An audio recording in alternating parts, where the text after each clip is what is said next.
This is the I Got Next podcast. My name is Anthony Mercer, coming to you with all the sports, all the parlays. I'm super excited to be able to give you all the opportunity to take a step into my life and talk all things sports. So let's jump right into it. If anybody knows me, let's establish a few things. Huge NBA guy. Been playing basketball all my life. Of course, been watching basketball all my life as well. This is what you all have wanted for years. I have countless amount of DMs, people telling me, Merce, start a podcast, Merce, start a podcast, Merce, start a sports podcast. So I said, okay. So basically, this is something that kind of, really just started like on Instagram stories and I got an overwhelming amount of love and also engagement as well. Some of y'all think I'm crazy. Some of y'all, I made you think a little bit, right? So this is an opportunity for us to kind of engage with one another and talk sports. We're also going to be talking parlays as well, because all of us are interested in making money. So that's something we definitely going to do. So let's jump right into it. Let's talk Knicks. I am so happy for the New York Knicks being a team that, let's say, 5 years ago, was essentially a non-factor in the Eastern Conference, and they were a team that just wasn't very good. Where they're at now, they've made so many improvements. They've gotten so much better. Shout out to Tibbs. I'm so happy that they, brought Tibbs in and brought in guys like Jalen Brunson and OG and Mikal Bridges and Cat, and Josh Hart, right? I love that. I love everything that they're doing. They were able to play a decent Detroit team, a team who last season was terrible, right? And Detroit have turned things around in 1 year and able to be a playoff team. I think that's excellent. Knicks take care of business in that series. You cannot tell me that you thought that this New York Knicks team was going to be able to beat the Boston Celtics. A conversation I've had with a lot of my friends is that, and something that I said was, I'm not saying the Knicks are going to win this series, but the Knicks have enough defenders in this series, right? So OG can guard Tatum, Mikal can guard Jaylen Brown. We all know Jrue Holiday is a little older. Derek White, of course, is a bucket. But long story short, the Knicks took care of business. We know Jason Tatum got hurt, but we also have to remember, with Jason Tatum, the Celtics also blew 2 20-point leads at home. Shout out to the Knicks. They played amazing. But this Pacers series, and you guys are catching me after game 2. Here's one thing I want to say about the Indiana Pacers. The game of basketball has changed. It used to be about ISO basketball and who has the best guy. Well, I'm here to tell you that doesn't necessarily matter anymore. Because you have the best ISO scores doesn't necessarily mean that you're going to win. If you can shoot, if you can run, if you can get out in transition, you can play. Here's what makes the Indiana Pacers not only dominant, but here's why it's so tough to bet against them, right? Everybody can play. Everybody can shoot. Let's go down the line. Tyrese Halliburton, he can make big shots. He can shoot. Pascal Siakam, he can shoot. Miles Turner, he can shoot. Benedict Mathurin, Aaron Nesmith, Nimhard, TJ McConnell, Obi Toppin. They got guys that can play. And here's what's tough for the Knicks. The Knicks play at max 7-man rotation, really more so a 6-man rotation, right? They're playing the starters damn near the whole game. Tyrese Halliburton ain't got to play 42 minutes. Pascal Siakam ain't got to play 42 minutes. Everybody can shoot threes. Everybody can play. And it's a different guy every night for Indiana. It's a different guy every night. So that's what makes it tough to beat them. So I'll say this. Knicks lose game 1. Let's address it. My number one pet peeve with analytics in this current NBA is this. And we've seen teams get burnt by this twice in the playoffs so far. This is just dumb and idiotic to me. Teams being up 3, intentionally fouling, sending the other team to the free throw line to shoot 2 free throws is the dumbest thing in the world. It's crazy. It's crazy. Game 1, Aaron Nesmith, this dude is going bonkers. Didn't he hit 5 or 6 straight threes? I mean, dude is just hitting shots. Certified heater, right? Here's the problem. Knicks up 3. OG Anunoby intentionally fouls. Why? I have no idea. I guess that's what analytics says, right? Here's the problem with that. When you foul up 3, you send your opponent to go to the free throw line to hit 2 free throws. Now you're only up 1. But what happens now? When they intentionally foul you, you have to make both free throws. And even if you make both, it's still a one possession game. So what ended up happening was OG fouls Aaron Nesmith. They hit 2 free throws. OG gets fouled. He misses 1. Halliburton comes down, step back, foot on the line. I thought it was a 3, but after the replay, we know it was a 2. You go into overtime. That's a problem. Also, it burned OKC with Chet Holmgren.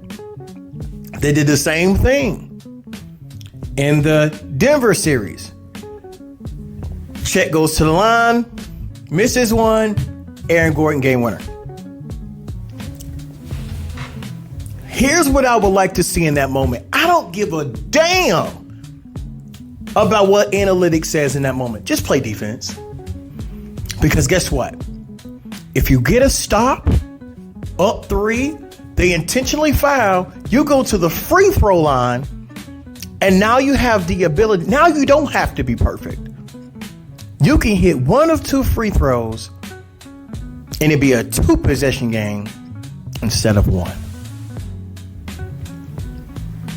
That, to me, makes more sense than just randomly fouling up 3.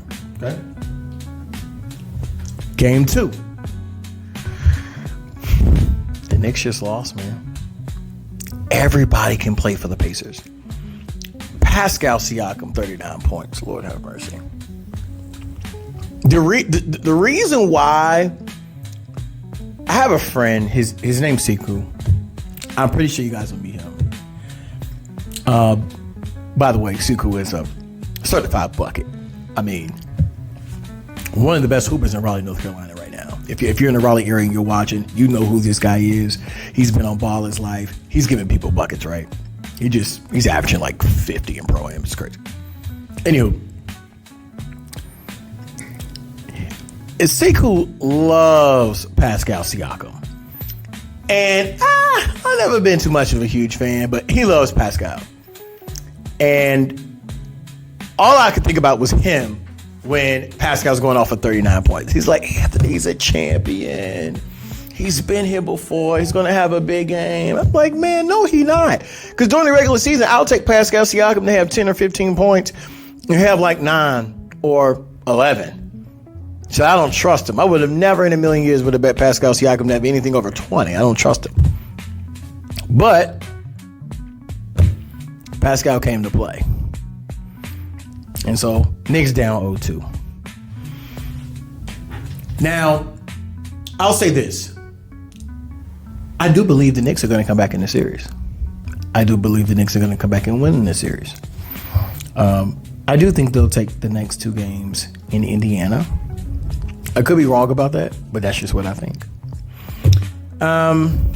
Let's go out west. Let's talk OKC. We're going to have an episode, not this episode, but we will have an episode where we talk about superstar, star, or high functioning role player, right? And I'm going to name some guys and we'll have a conversation. Shea. MVP. Shout out to Shea. Shout out to Shea Gilgeous-Alexander. MVP. OKC is currently up 2-1 on Minnesota with the betting favorites to win the finals. I do think OKC is going to win this series. I didn't think that originally, but they're up 2-1. Currently, they look like the better team. Let's talk Minnesota. I like Anthony Edwards. I really do. I really like Anthony Edwards. I need Anthony Edwards to mature just a little bit. After they beat the Lakers, you see all the videos of him talking about Lakers in 5, Lakers in 5. He's literally walking the streets from, Crypto Arena down to, I guess, wherever their hotel is they're staying at, and he's talking mess with the fans and whatnot. And all I can see is a guy who just hasn't necessarily been there before, right? I think Anthony Edwards has some maturing to do. Because he treated, to me, on the outside looking in, it looked like he treated that Lakers series, winning that series, as if that was his NBA Finals. That was just a first round win, right? Shea's a little different. You don't see all that with Shea. I do think Minnesota is a very good team. I think they got some solid veterans on their team. However, I just think the way that OKC plays defense, man. Like, when I see Alex Caruso picking up full court, picking guards up at half court, and he's in passing lanes, like, it almost makes me emotional the way Alex Caruso plays defense.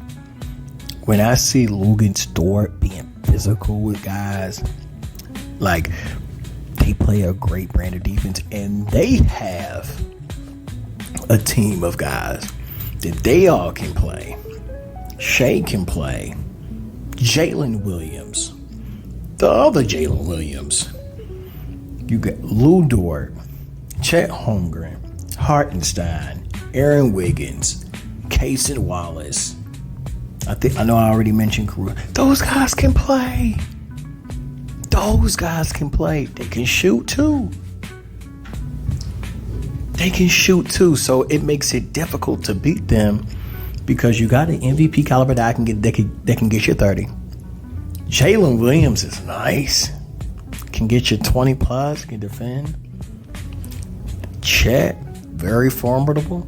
Can get you buckets. Can defend. Can alter shots at the rim. I'll say that. He'll alter shots at the rim. Hartenstein, decent role player. So they're probably going to win the finals, but we'll see. So yeah. I hate to talk about it. But my Lakers, man. Anybody who knows me knows I'm a huge LeBron fan. I really should have started off the show with this, but I believe that LeBron James is the emphasis on the, not one of the greats, not a great, but he is the greatest basketball player to ever play. LeBron James is the GOAT. I really should have started off the show by saying that. He is 40, second team All NBA this year. I just feel like when you analyze that Minnesota series, I'm not gonna say they ran out of gas, but they were just the matchups. Minnesota had a better team. Acquired Luka. I do think next season will be much better. There are some rumors circling about us trading Austin Reeves because of contracts. Learn from the mistakes of Alex Caruso. You need to re-sign Austin Reeves. I don't know if this video is going to get posted. This is probably just a sketch run or like a pre-run, but I got next. Anthony Mercer. I'm here. If you're on Instagram, if you're on Twitter, if you're on TikTok, you want to come on the show, send a DM. Come on, let's talk sports. This is what I do all day, every day. At any job I'm at, when I'm at the barbershop, when I'm having a conversation with friends, when I'm at dinner, no matter where I am, I'm talking sports. So you have an opportunity. This is free space and opportunity. Let's talk sports. This is the I Got Next podcast. My name is Anthony Mercer.